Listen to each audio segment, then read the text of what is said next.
राष्ट्रधर्म मासिक के विकसित भारत अंक,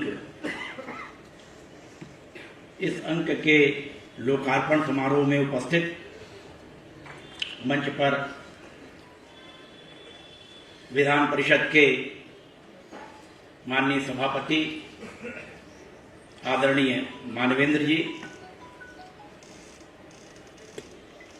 संपादक प्रोफेसर ओम प्रकाश पांडे जी, आदरणीय सर्वेश चंद्र द्विवेदी जी, ओम प्रकाश सिंह जी तथा इस कार्यक्रम में उपस्थित आदरणीय माताएं बहनें तथा बंधुओं,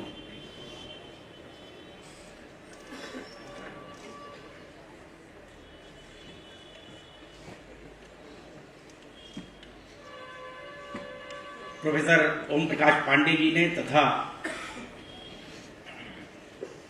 आज के कार्यक्रम के अध्यक्ष माननीय मानवेंद्र जी ने विकसित भारत इस अंक तथा इस विषय पर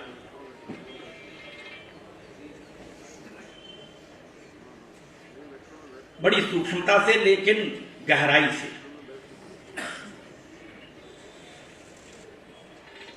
उस पर प्रकाश डाला है। अनेक विकास के पहलू हैं, उनमें हम कैसे क्रमशः आगे बढ़ रहे हैं, इस दृष्टि से भी उन्होंने विचार रखे हैं।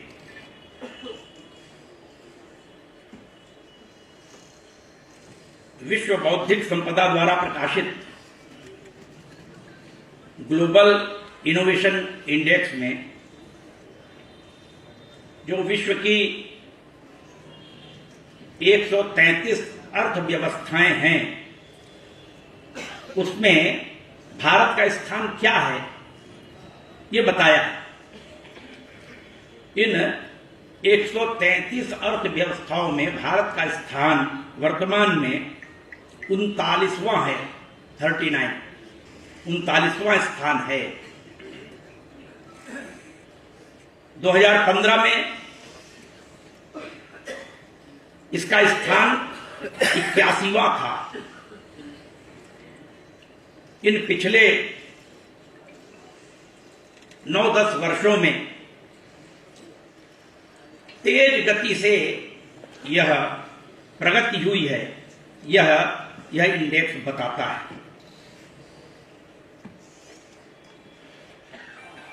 एक प्रकार से भारत यह नवाचार का, इनोवेशन का एक हब बनता जा रहा है। नीति आयोग ने जो अपना मंतव्य प्रकाशित किया है, मल्टी डायमेंशनल पॉवर्टी इंडेक्स, उसके द्वारा, उसके अनुसार 2013-14 से 2022-23 के बीच में 25 करोड़ लोग भारतवर्ष के गरीबी से बाहर आए हैं। तो जो गरीबी की रेखा है उससे बाहर आए हैं, ऐसा यह नीति आयोग अपने सर्वेक्षण में कहता है। और इस दृष्टि से एक प्रगति अपने देश की किस प्रकार से हो रही है, इसको वह दर्शाता है। वैसे तो विकास की कोई सीमा नहीं होती है। आप 4 कदम आगे बढ़ते हैं और आगे नया नया कुछ न कुछ जुड़ता जाता है, नया नया कुछ न कुछ उसमें करने का एक लक्ष्य सामने आता जाता है। जैसे कई बार हम देखते हैं दूर जो क्षितिज है, जहां पर कि पृथ्वी से आकाश मिल रहा है ऐसा दिखाई देता है क्षितिज। हम 100 किलोमीटर आगे जाएं कि शायद उसको देख सकें नजदीक से कि कहां पर आकाश पृथ्वी से मिल रहा है।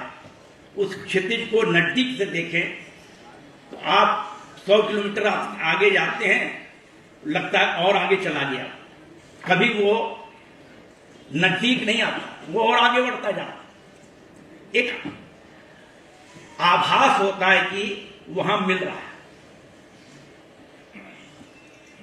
विकास भी इसी प्रकार से आगे बढ़ता जाता है।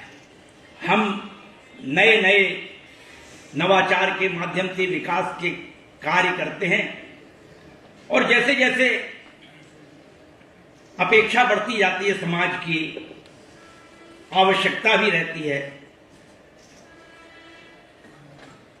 तो नए नए इस प्रकार से आविष्कार के माध्यम से विकास होते चले जाते हैं और ये एक सहज स्वाभाविक भी है।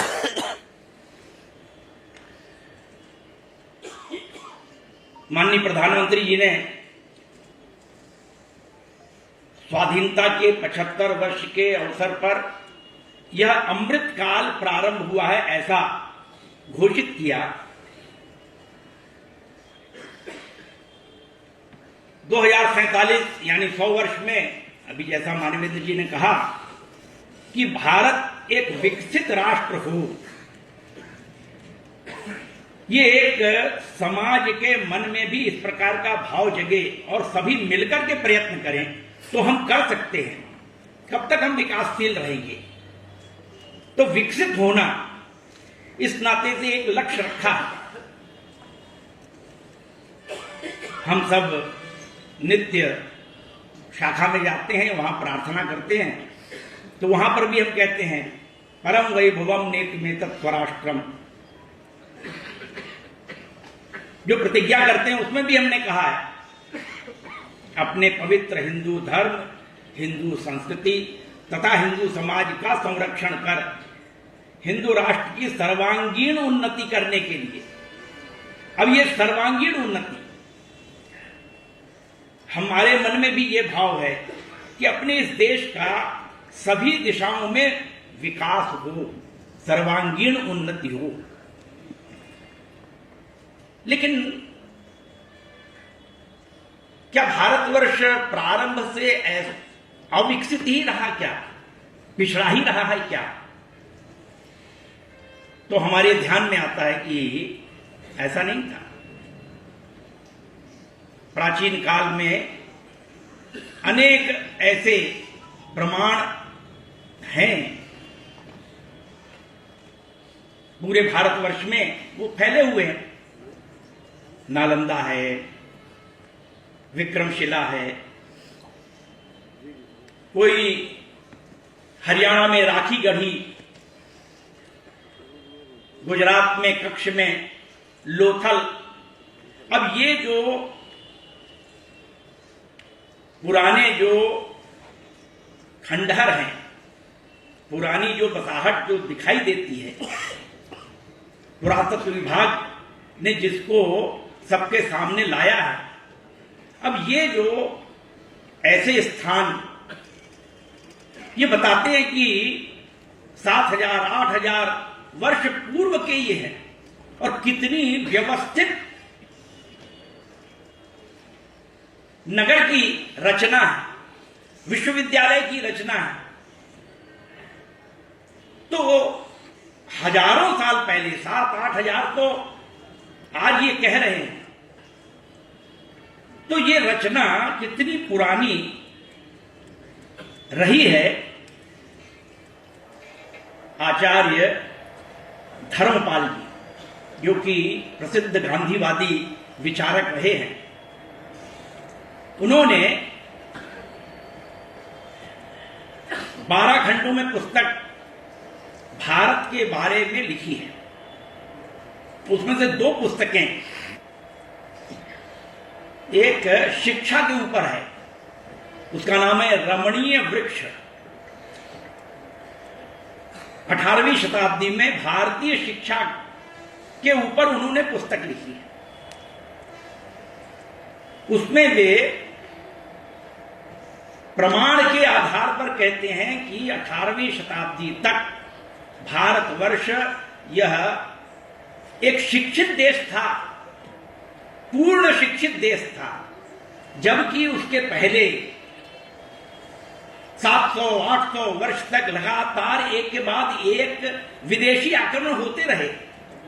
उसके बाद भी जब उस समय सर्वेक्षण किया अंग्रेजों ने, यहां आने के बाद अनेक जो Bengal presidency, Madras presidency, Mumbai presidency, ये अलग अलग जो प्रेसिडेंसी थी उसमें उन्होंने अध्ययन किया, सर्वेक्षण किया, शिक्षा की स्थिति क्या है। उसमें उन्होंने कहा कि बंगाल प्रेसिडेंसी में 1 लाख पाठशालाएं थी। इसी प्रकार से अलग अलग जो प्रेसिडेंसी हैं उसमें वो कह रहे हैं कि जितने गांव, उन गांवों में, हर गांव में पाठशाला थी, विद्यालय थे, और उन विद्यालयों में जो विद्यार्थी आ रहे हैं वो किस जाति वर्ग के हैं ये भी वो दे रहे हैं। उसमें जो पढ़ाने वाले अध्यापक हैं वो कौन हैं? वो केवल ब्राह्मण नहीं है, वो सभी जाति के हैं, और केवल पुरुष वर्ग नहीं, तो उसमें महिलाएं, लड़कियां, बच्चियां वो भी पढ़ रही हैं। तो ये जो शिक्षा है, यह शिक्षा किस प्रकार से उन्नत थी, और भारतवर्ष एक शिक्षित देश था जिसको कि अंग्रेजों ने आने के बाद अशिक्षित किया। ये उनका दोष है। तो ये आचार्य धर्मपाल जी अपनी पुस्तक में पूरा ब्यौरा दे रहे हैं। दूसरी पुस्तक 18वीं शताब्दी में भारत में विज्ञान एवं तंत्र ज्ञान, भारत में विज्ञान की स्थिति क्या थी, धातु विज्ञान, चिकित्सा विज्ञान, अनेक इस प्रकार के वो उसके उदाहरण दे रहे हैं, प्रमाण दे रहे हैं कि भारतवर्ष यह एक विकसित भारत था। विश्व की अर्थव्यवस्था में 18वीं शताब्दी तक भारत का योगदान 24% था। जो व्यापार है उस व्यापार के आधार पर उस समय, जबकि 800 वर्षों तक लगातार एक के बाद एक आक्रमण होते गए हैं, अनेक प्रकार की व्यवस्थाएं हुई होंगी, अनेक प्रकार से व्यवस्थाएं भंग हुई होंगी, लेकिन उसके बाद भी, और उस समय जो सामाजिक दृष्टि से, जो कई बार हम कहते हैं कि सामाजिक व्यवस्था क्या थी, ज्यादातर कई बार महिलाओं की आज के समय में विशेष रूप से एससी और एसटी के लिए इस बारे में चर्चा होती कि ये शिक्षित थे कि नहीं शिक्षित थे, इनकी स्थिति क्या थी। तो भारतवर्ष में जो सामाजिक दृष्टि से इस प्रकार का जो विभेद है वह विभेद नहीं था। अपने यहां जो ऋषि हुए हैं, जिन्होंने की, जिनको कहा जाता है मंत्र दृष्टा, वो मंत्र दृष्टा वो सभी जाति वर्ग के हैं, उसमें कोई जाति भेद नहीं है। क्यों? क्योंकि ये तो मेधा की बात, प्रतिभा की बात है, इसमें जाति कहां आती है। और इसलिए कवश एलुष, महिदास ऐतरेय, सत्यकाम जाबाल, महर्षि वाल्मीकि तो हम जानते ही हैं, महर्षि वेदव्यास को हम जानते हैं। आज की भाषा में अगर कहें तो ये उसी वर्ग से आए, लेकिन ये ऋषि हैं, ये मंत्र दृष्टा हैं, और अपने जो ग्रंथ हैं उन ग्रंथों में इनकी ऋचाएं हैं, इनके मंत्र हैं।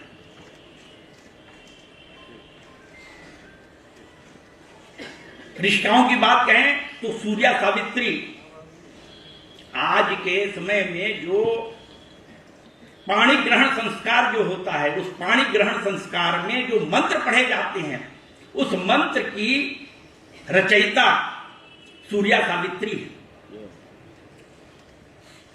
गार्गी वाचकनवी नाम हम जानते हैं। महर्षि याज्ञवल्क्य से जो शास्त्रार्थ करती हैं वो गार्गी हैं। मैत्रेयी, अपाला, ऐसे कितने ही नाम। तो ये जो प्राचीन काल में जो सामाजिक स्थिति, भारतवर्ष की जो सामाजिक स्थिति है, वह सामाजिक स्थिति किस प्रकार से उन्नत थी, समाज किस प्रकार का सबको साथ लेकर के चलने वाला था। लेकिन दुर्भाग्य से जो 1200 वर्षों का लगातार आक्रमण और बाद में फिर 200 वर्ष, 150 वर्ष, ये जो 4 उपनिवेशवादी ताकतें बाहर से जो आईं, उन्होंने एक प्रकार से भारतवर्ष की सब जनता को, समाज को दिग्भ्रमित किया। और इसीलिए संघ के संस्थापक परम पूज्य डॉक्टर साहब ने कहा कि अपना समाज आत्मविस्मृत समाज हो गया है, अपने आप ही को भूल गया कि हम कौन हैं। और दूसरी बात कही, आत्म केंद्रित हो गया। जब समाज भूल जाता है तो व्यक्ति अपने में सिमट जाता है।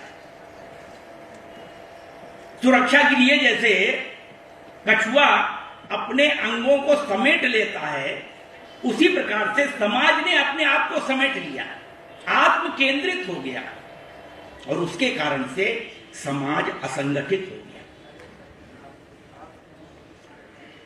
पिछले 100 वर्षों की तपस्या के कारण से यह पुनः धीरे धीरे उस दिशा में आत्म जागरण, अपने आप को पहचानने की दिशा में बढ़ रहा है।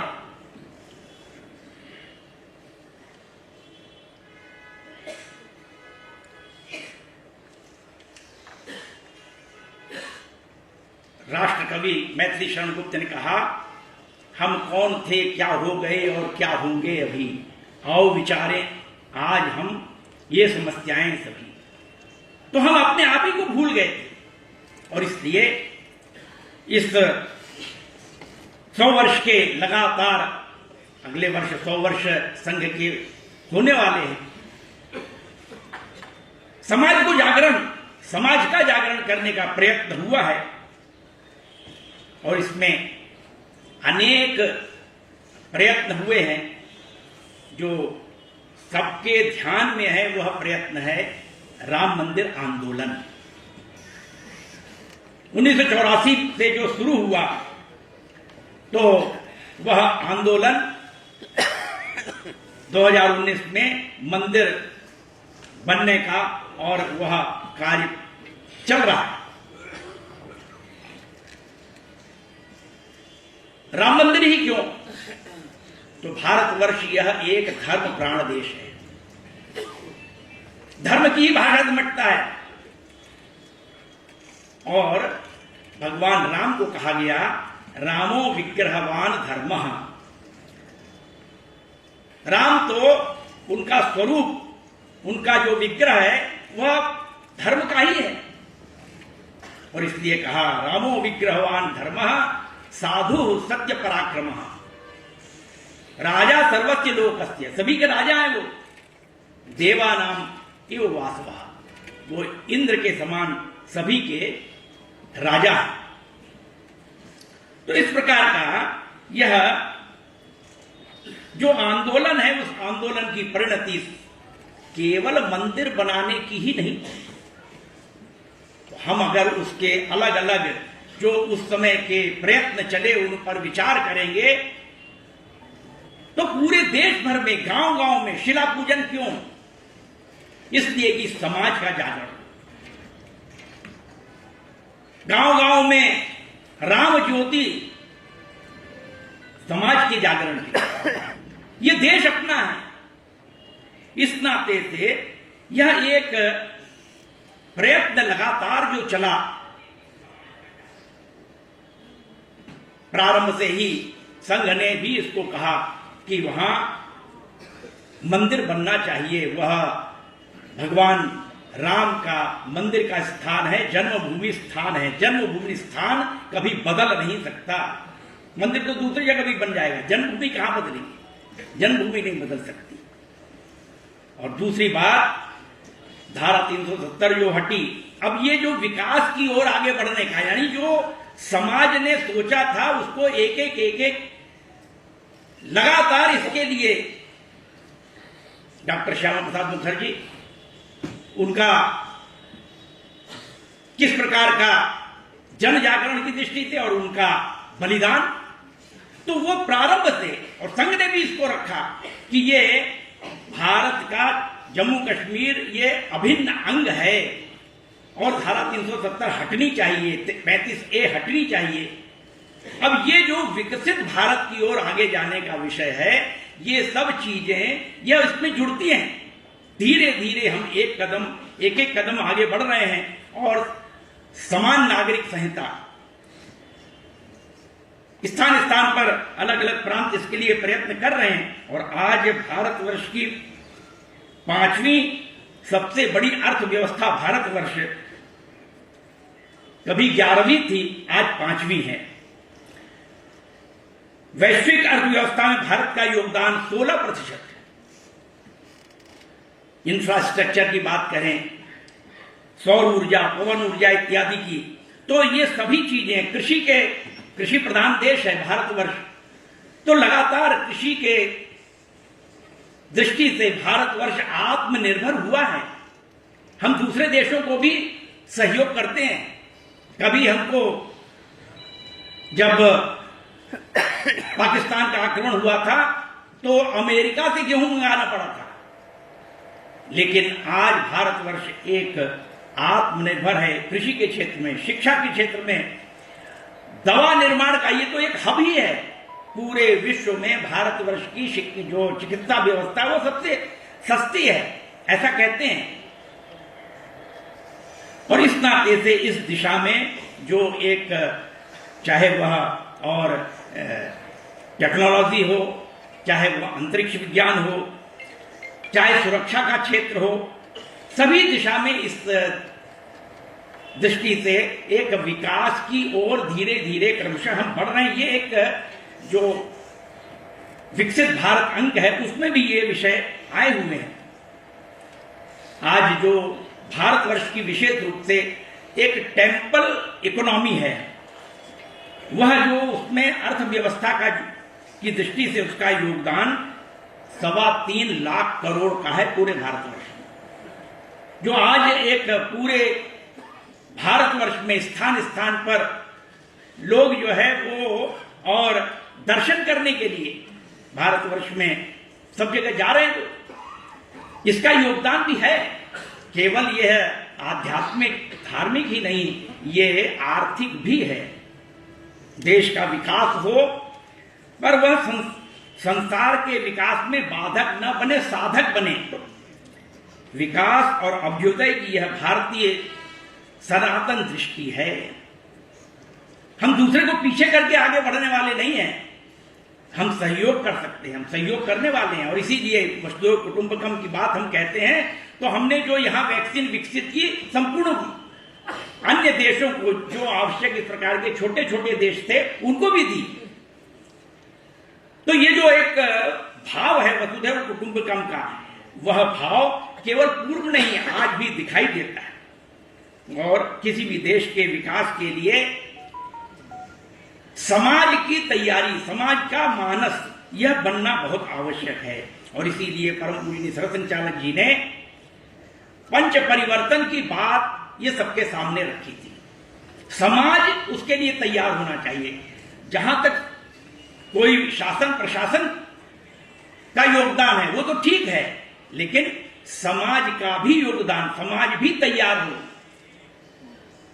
देश के विकास के लिए, उसकी भी मानसिकता बने, उसका भी मानस बने। और इसलिए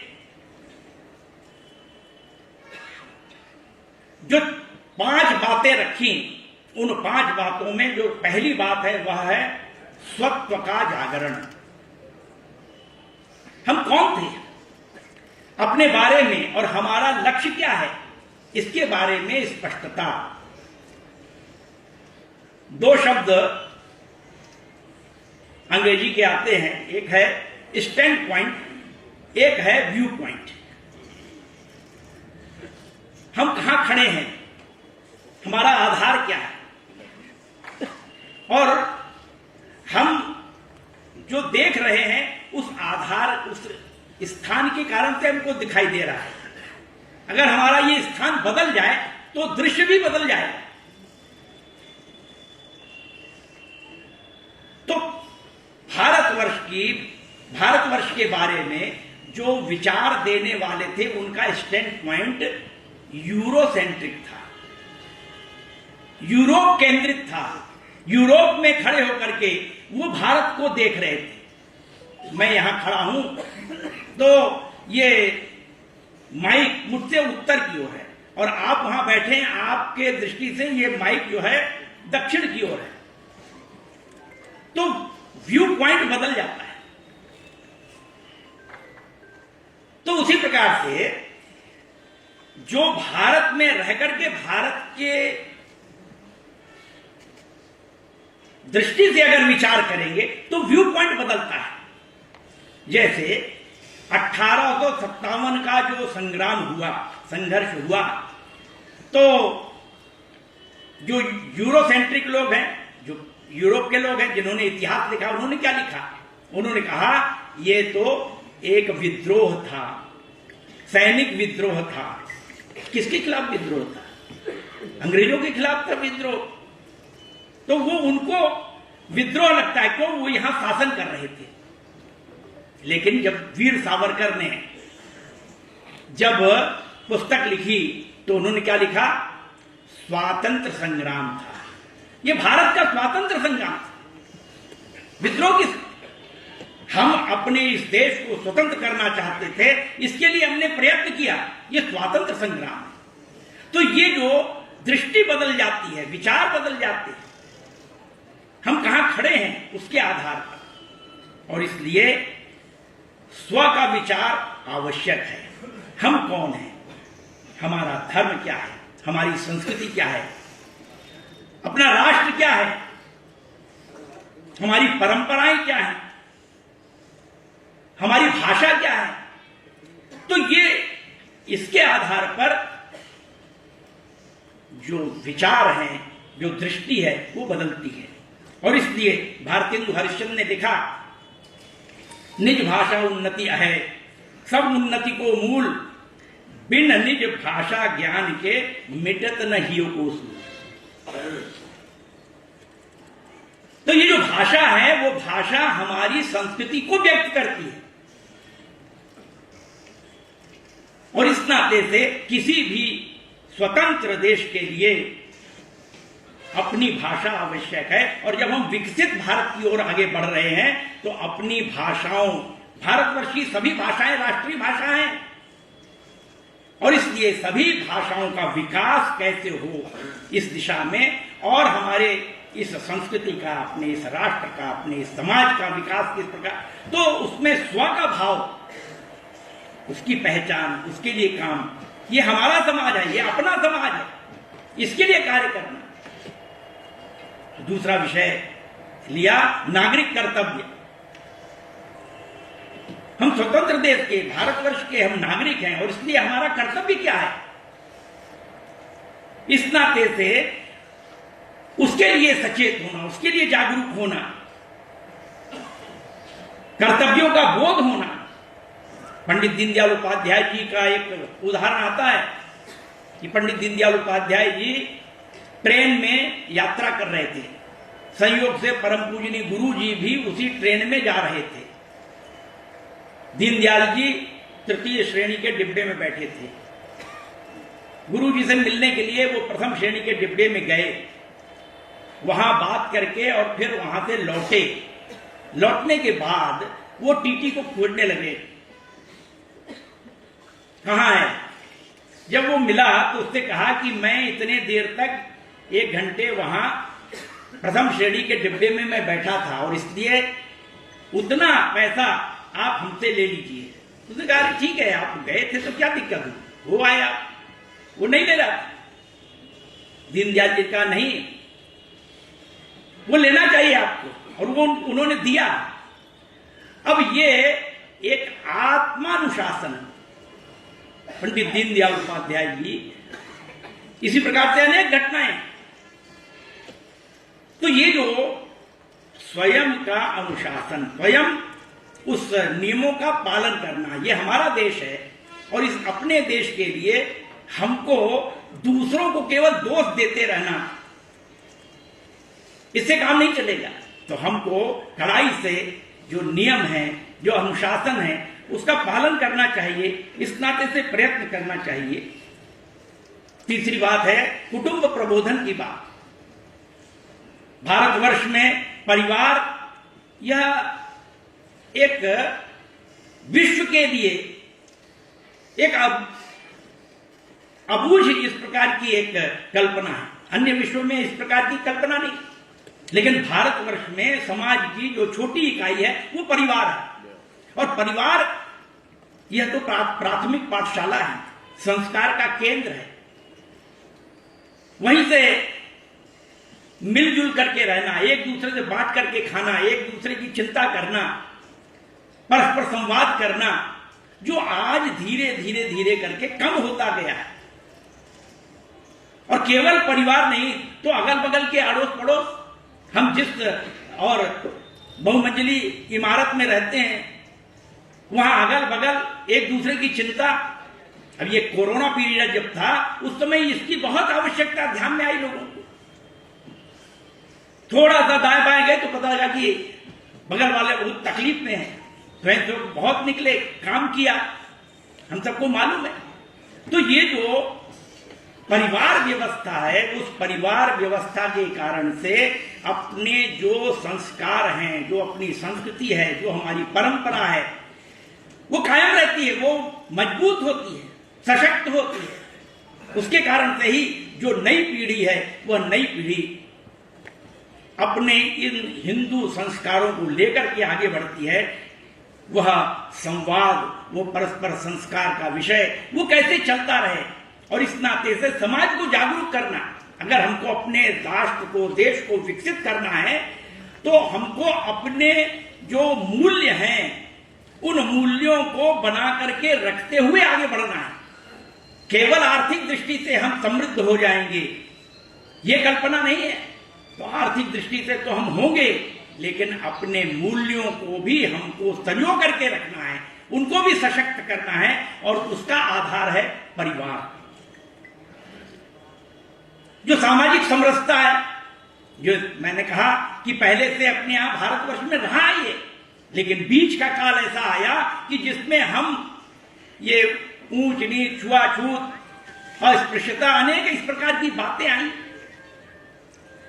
अब इनको कैसे समाप्त करना, समाज कैसे एक रस समाज कैसे हो, समरस समाज कैसे हो, इसके लिए तो प्रयत्न करना पड़ेगा। 1969 में उडुपी में जो सम्मेलन हुआ संतों का, उसमें विश्वेश तीर्थ जी ने सबको एक दिशा दी। हिंदवः सोदराः सर्वे न हिंदू पतितो भवेत्, मम दीक्षा हिंदू रक्षा, मम मंत्र समानता। सभी हिंदू एक हैं, हमारी मां एक है, भारत माता। तो ये जो भाव है समरसता का भाव, वो समरसता का भाव केवल झुग्गी झोपड़ी में जाने आने से नहीं, वहां तो करना ही है। सभी इस प्रकार के जो हमारे अड़ोस पड़ोस के जो इस प्रकार के वंचित हैं, किसी भी दृष्टि से जो कमतर हैं, सब हमारे भाई हैं। कैसे उनको हम और आगे बढ़ाएंगे, शिक्षा की दृष्टि से, सामाजिक दृष्टि से, आर्थिक दृष्टि से। और साथ ही साथ हमारे परिवार में नित्य प्रति कोई न कोई आता है। अनेक प्रकार के ऐसे बंधु और बहन आती हैं, कोई भोजन बनाने आती होगी, कोई सफाई के कर्मी होगा, अनेक प्रकार के कार्य करने। इनसे हमारा संबंध कैसा है? क्या वर्ष में एक बार इनके साथ हम बैठ करके चाय पीते हैं क्या? उनके सुख दुख की चिंता करते हैं क्या? ठीक है, हम उनको वेतन देते हैं, उनको हम और धन देते हैं, लेकिन सामाजिक दृष्टि से, मानसिक दृष्टि से वो भी हमारे परिवार के अंग है। ये जो एक बृहद परिवार जो हम वसुधैव कुटुंबकम की बात करते हैं, वो कहां से कैसे विकसित होगा, उस दिशा में कैसे आगे बढ़े, इसलिए समाज को इस दिशा में जागरूक करने की आवश्यकता है, तो फिर हम आगे बढ़ सकते हैं। और इसी प्रकार का जो 5वां विषय है वो है पर्यावरण। आज पर्यावरण की दृष्टि से संपूर्ण विश्व चिंतित है। भारतवर्ष उस दिशा में कैसे आगे बढ़ेगा? प्राचीन काल में इस विषय पर तो लगातार लोगों ने प्रयत्न किया ही, क्योंकि वो जानते थे कि ये जो प्रकृति है, इस प्रकृति के साथ ही हमको चलना है। वह है तो हम हैं, एक दूसरे पर हम निर्भर हैं। महाभारत में कहा, ग्रहणात् सुख दुःखस्य छिन्नस्य च विरोहणात् जीवम पश्यामि वृक्षाणाम अचैतन्यम न विद्यते। 5000 वर्ष पहले ऋषि कह रहे हैं कि ये जो वृक्ष हैं, इनको भी सुख दुख की अनुभूति होती है, ये ग्रहण करते हैं सुख दुख। अगर उनको काटा जाए वृक्षों को, तो फिर से उसमें नई नई कोपलें निकल आती हैं, नई नई पत्तियां निकल आती हैं, और इसलिए वे अचेतन नहीं हैं, उनमें जीव है। ये 5000 साल पहले। और इसलिए पंडित दीनदयाल उपाध्याय जी ने जो कहा कि व्यष्टि, उसके साथ साथ समष्टि, तीसरा है सृष्टि। यह सृष्टि यानी पर्यावरण, और तब जाकर परमेष्टि। ये सब एक साथ जब रहते हैं तो फिर हमारा विकास होता है, तब हम आगे बढ़ते हैं, उसको छोड़ करके नहीं चल सकते। और इसलिए यह जो पर्यावरण है, उस पर्यावरण के लिए सभी के करने वाली 3 बातें बताई कि प्लास्टिक जो वन यूज, एक बार उपयोग करने वाला प्लास्टिक है, उस प्लास्टिक का उपयोग बंद करें, न करें, क्योंकि वो पानी को दूषित करता है, मिट्टी को दूषित करता है, जहर फैलाता है। और इसलिए प्लास्टिक का उपयोग बंद करें। इस बार जो कुंभ हो रहा है, उस कुंभ में अलग अलग स्थानों से, घरों से एक थाली ले रहे हैं, और थाली लेकर के वो कुंभ में पहुंचाने वाले हैं। जो कुंभ में जो अनेक जो और साधु संतों के इस प्रकार के कैंप लग रहे हैं, वहां पर आयोजन हो रहे हैं, उसमें वो पहुंचाएंगे कि इन थालियों का उपयोग करें, प्लास्टिक का उपयोग न करें। और दूसरी बात, जल का संरक्षण करना, वृक्ष लगाना। तो ये सब चीजें हैं जो सरल बातें हैं, जो प्रत्येक समाज का हर व्यक्ति कर सकता है। ये जो 5 बातें हैं, ये 5 बातें जो परम पूजनीय सरसंघ चालक जी ने रखी हैं, ये सभी के लिए रखी हैं, स्वयंसेवक के लिए केवल नहीं रखी है, ये समाज के सभी लोगों के लिए रखी हैं, जो बहुत सरल है और जो सब कर सकते हैं। और इसके आधार पर हमारा जो समाज है, वह समाज धीरे धीरे उस विकास की दिशा में आगे बढ़ेगा। समाज का ऐसा मन बनेगा तो उसके आधार पर ये जो विकसित भारत की कल्पना है, उसकी गति बढ़ जाएगी। इस दृष्टि से इस दिशा में कैसे आगे बढ़ सकते हैं, इसलिए समाज में स्थान स्थान पर इसका प्रबोधन करना, इसका जागरण करना आवश्यक है। आचार्य विष्णुकांत शास्त्री जी ने एक 2 पंक्ति में बहुत अच्छी बात कही। उन्होंने कहा, बड़ा लक्ष्य हो, बड़ी साधना, बड़ा हृदय मृदुवाणी। विकसित भारत बनाना एक बड़ा लक्ष्य है, लेकिन इस बड़े लक्ष्य को हमने स्वीकार तो किया है, लेकिन इसके लिए साधना भी, तपस्या भी, प्रयत्न भी हमको बड़ा करना पड़ेगा, सभी को करना पड़ेगा, तब हम उस दिशा में आगे बढ़ सकते हैं। और इसलिए कहा, बड़ा लक्ष्य हो, बड़ी साधना, बड़ा हृदय, मृदुवाणी, सबको साथ लेकर के चलना है। दोष हमारा श्रेय राम का, यह प्रवृत्ति कल्याणी। सबको साथ लेकर के हम आगे बढ़ेंगे तो निश्चित रूप से जो लक्ष्य है वो लक्ष्य हम प्राप्त करेंगे।